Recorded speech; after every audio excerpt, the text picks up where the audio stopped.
नमस्कार विद्यार्थी मित्रांनो, मी रुचिता सुर्वे. टेक्स्टबुक सुपर कोचिंगमध्ये आपल्या सगळ्यांचे खूप खूप स्वागत आहे.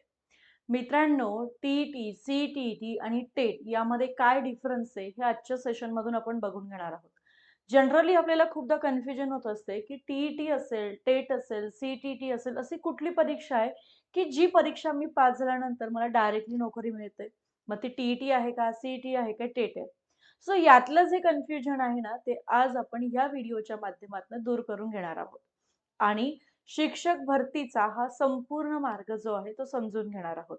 मग राज्यस्तरीयवर काय आहे, सेंट्रल लेव्हलवरती काय आहे, ह्या सगळ्या गोष्टी समजून घेऊयात. त्याच नंतर डिफिकल्टी लेव्हल किंवा कुठल्या पॅटर्नने एक्झाम ह्या होत असतात, ही अशी संपूर्ण माहिती आजच्या सेशनमधून बघणार आहे. मग तुमचंही स्वप्न असेल शिक्षक होण्याचं, तर हा व्हिडिओ शेवटपर्यंत बघा आणि तुमच्यासोबतच जे मित्र शिक्षक होण्याचं स्वप्न बघतायत, त्यांच्यापर्यंत ह्या व्हिडिओची लिंक नक्की शेअर करा. सेशनला सुरुवात करण्याआधी लक्षात घ्या, की टी-ई-टीची बॅच जी आहे ती आपण सुरू केलेली आहे. ही टी-ई-टीची गुरु फास्ट ट्रॅक बॅच आहे. या बॅचबद्दल सगळ्यात शेवटी मी डिटेलमध्ये सांगेल, फक्त तुम्ही लक्षात ठेवायचं आहे. आता जर आपण टी-ई-टी, टेट आणि सी-ई-टी यांच्यामधला डिफरन्स जर बघितला, तर टी-ई-टी जी आहे ती महाराष्ट्र राज्य शिक्षक पात्रता परीक्षा आहे. म्हणजे ही फक्त आपली पात्रता परीक्षा असणार आहे. सी-टी-टी ही केंद्रीय शिक्षक पात्रता परीक्षा आहे.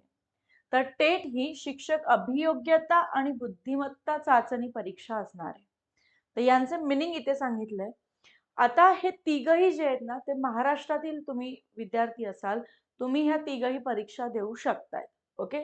टी-ई-टी असेल, सी-टी-टी असेल अथवा टेट असेल, तुम्ही तिघही एक्झाम देऊ शकताय. आता पहिले तुम्हाला पात्रता परीक्षा पास करावी लागते. म्हणजे जर तुम्हाला एखाद्या ठिकाणी जायचं असेल, तर तिथे जाण्यासाठीची जी पात्रता आहे, ओके, ती आपल्याला काय करायला लागते? पार करायला लागते.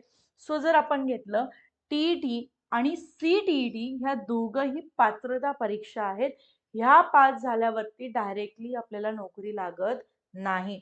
फक्त पुढील परीक्षा देण्यासाठी आपण पात्र होत असतो. ओके.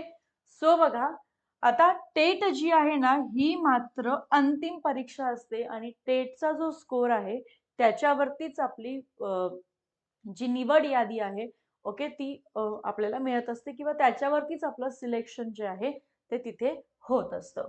सो ही गोष्ट तुम्हाला क्लिअर झाली असेल. आता टी-ई-टी बद्दल आपण संपूर्ण माहिती घेऊया. महा-टी-ई-टी काय आहे? मग सी-टी-ई-टी काय आहे? आणि मग टेट काय आहे? संपूर्ण माहिती समजून घेऊया. तर महा-टी-ई-टी हे राज्याचे प्रवेशद्वार असणारे म्हणजे महाराष्ट्र राज्यासाठीची जी परीक्षा असते, ती असते आपली महा-टी-ई-टीची परीक्षा. राज्यस्तरीय शिक्षक पात्रता परीक्षा आपण त्याला म्हणतो. परीक्षा कोण घेतंय? तर महाराष्ट्र राज्य परीक्षा परिषद MSCE परीक्षा घेत असतं. पण 2027 पासून ही परीक्षा कोण घेऊ शकतंय? अजून निश्चित नाहीये, पण IBPS मार्फत होऊ शकते असं सांगण्यात येत आहे. ओके. आता या परीक्षेचा पर्पज काय, की 1ली ते 8वी पर्यंत शिक्षक म्हणून काम करण्यासाठी ही परीक्षा अनिवार्य आहे. राज्य सरकार असेल, महानगरपालिका असेल, अनुदानित, विना अनुदानित शाळांमध्ये ओके लागण्यासाठी ही पात्रता परीक्षा आपल्याला द्यावी लागते.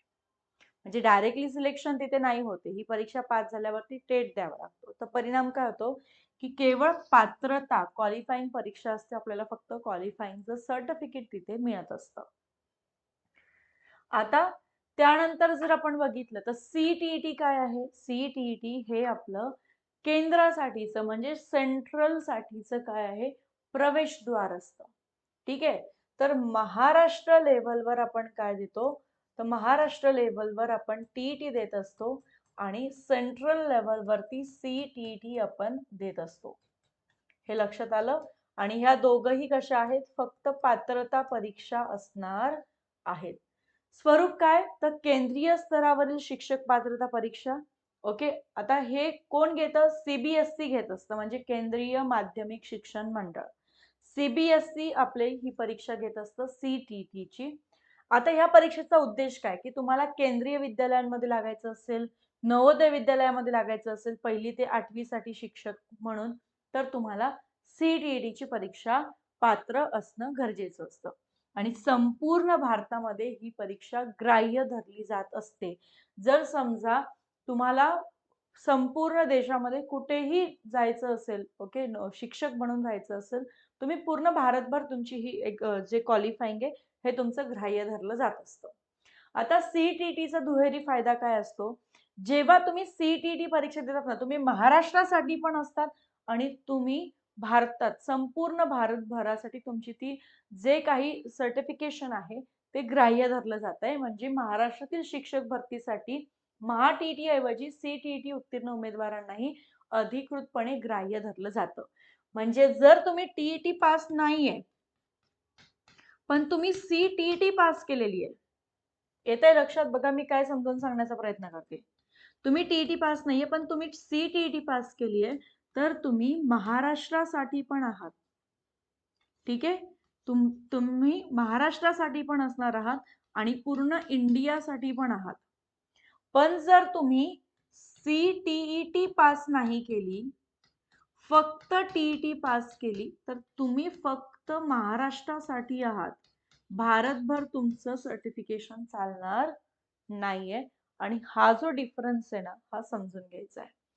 सी-टी-टी जर तुम्ही पास केली, तर तुम्ही के-व्ही-एस असेल, एन-व्ही-एस असेल, म्हणजे केंद्रीय विद्यालय असतील, नवोदय महाविद्यालय असतील, यांच्या इथे देखील तुम्ही शिक्षक म्हणून लागू शकताय. पण टी-ई-टी पास असाल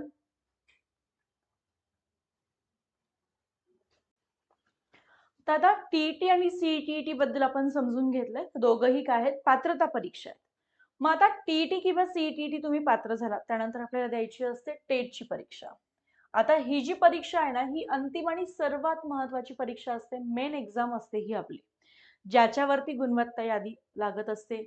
नंतर आपण तिथे आपलं प्राधान्यक्रम नोंदवायचा असतो आणि मग यावरती म्हणजे आपण म्हणूयात की यावरती, या टेट परीक्षेवरतीच आपण शिक्षक होणार की नाही हे डिपेंड असतं. म्हणून टेटचा अभ्यास चांगला करावा लागतो.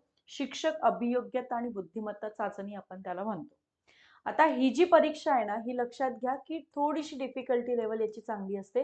कारण ही IBPS मार्फत घेतली जाणारी परीक्षा आहे. IBPS पॅटर्न हा बँकिंगचा पॅटर्न आहे आणि त्यानुसार ही परीक्षा होत असते. महाराष्ट्रातील शिक्षक भरतीचा मुख्य स्पर्धात्मक परीक्षा आहे. 1ली ते 8वी साठी टी-ई-टी आणि सी-टी-टी उत्तीर्ण होणे बंधनकारक असतं. ही नोकरी मिळवून देणारी अंतिम परीक्षा आहे. यातील गुण, मेरिट तुमची नियुक्ती निश्चित करतात. केवळ पास होणे नाही. म्हणजे टी-ई-टी आणि सी-टी-टी फक्त पास करायची आहे, पण टेटचं मेरिट फार महत्त्वाचं असणार आहे, हे लक्षात घ्या. आता 1ली ते 8वीतील शिक्षकांसाठी जर आपण बघितलं तर पदवी, डी-एड, बी-एड तुम्ही करतात. नंतर टी-ई-टी किंवा सी-टी-टी कुठलीही एक परीक्षा उत्तीर्ण होतात. जर तुम्हाला महाराष्ट्रासाठी काम करायचंय, तुम्ही टी-ई-टी पास झाला तरी चालेल, पण तुम्हाला भारतात कुठेही काम करायचं असेल, तुम्ही सी-टी-टी मात्र पास करणं गरजेचं आहे. त्यानंतर तुम्हाला टेटची एक्झाम द्यावी लागते आणि या मध्ये तुमचे मार्क्स फार महत्त्वाचे असतात. आता जर तुम्हाला 9वी ते 12वी मध्ये शिकवायचंय फक्त, तर तुम्हाला टी-ई-टी, सी-टी-टी द्यायची गरज नाहीये. तुम्ही डायरेक्टली टेटची एक्झाम देऊ शकता. जर तुम्हाला फक्त 9वी आणि 12वीला शिकवायचं असेल, तर तुम्ही टेटची परीक्षा डायरेक्ट देऊ शकता. तुम्हाला टी-ई-टी आणि सी-टी-टी पास करायची गरज तिथे नसते, हे लक्षात घ्या. नोकरीचा अंतिम टप्पा हा पवित्र पोर्टल असतो. ज्यामध्ये आपण काय करतोय, तर टेटचा स्कोर आपण तिथे नोंदवत असतो. मग मेरिट लिस्ट लागत असते. नंतर राज्य शासनाची पारदर्शकता ऑनलाईन प्रणाली, ती पवित्र पोर्टल असते आणि तिथून आपल्याला सगळ्या याद्या ज्या आहेत त्या येत असतात. आणि मग नंतर प्रत्यक्ष शाळेत शिक्षकाची काय होत असते, नियुक्ती जी आहे ती होत असते, हे लक्षात घ्या. सो पुन्हा एकदा चार्टच्या फॉर्मॅटमध्ये सांगते, टी-ई-टी ही राज्यस्तरीय आहे. महाराष्ट्र राज्य परीक्षा परिषदेकडनं घेतलं ते 1ली ते 8वी साठी फक्त पात्रता परीक्षा आहे. सी-टी-टी ही केंद्रीय पात्रता परीक्षा आहे. CBSE द्वारे घेतली जाते. 1ली ते 8वी केंद्रीय किंवा महाराष्ट्रासाठी फक्त पात्रता परीक्षा आहे. टेट ही मुख्य स्पर्धात्मक चाचणी, याचे मार्क्स खूप महत्त्वाचे असतात. राज्य शासनासाठी चालणारे ही गुणवत्ता यादी 1ली ते 12वी साठी लागत असते आणि डायरेक्टली आपली नियुक्ती तिथे होत असते. सो टी-ई-टी आणि सी-टी-टी आणि टेट यामध्ये काय डिफरन्स आहे, हे आजच्या सेशनमधून आपण बघून घेतलंय.